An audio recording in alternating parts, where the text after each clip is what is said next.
Kylie Padilla, nag-alaahas sa pagdiriwang ng Lunar New Year.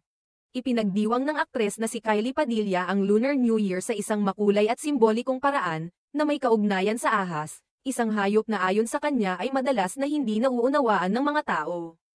Sa kanyang Instagram, ibinahagi ni Padilla ang mga larawan kung saan makikita siyang suot ang isang brown snake print na kasuotan. Sa mga post na ito, inilahad niya ang kanyang mensahe hinggil sa simbolismo ng ahas sa kanyang buhay at pananaw.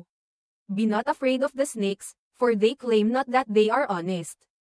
Be afraid of liars with sweet-sounding songs that lure you into their traps and rejoice when you've fallen, isinulat ni Padilla sa kanyang caption.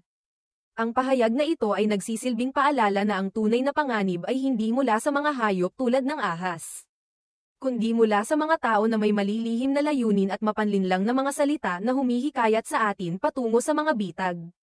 Dagdag pa ni Padilla, the snake is a friend in the rebirth of my soul. Shedding old skin slowly as I crawl from the depths of my sorrows into the hope of tomorrow.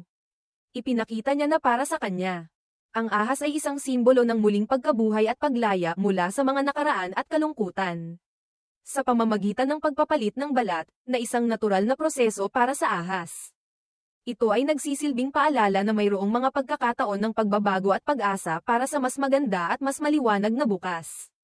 Ang mensaheng ito ay isang malalim na pagmumuni-muni para kay Padilla, lalo na sa pagdiriwang ng bagong taon. Inilalarawan nito ang kanyang pananaw sa buhay, na kahit sa mga pagsubok at pagdududa, ang pagkakataon ng pagbabago at pag-usbong ay palaging naroroon. Tulad ng ahas na unti-unting nagtatanggal ng kanyang lumang balat at lumalabas na handa sa bagong simula. Sa kabila ng pagbabahagi ng mga personal na karanasan at pananaw, ipinagdiwang din ni Padilla ang kanyang ika-32 kaarawan noong Sabado.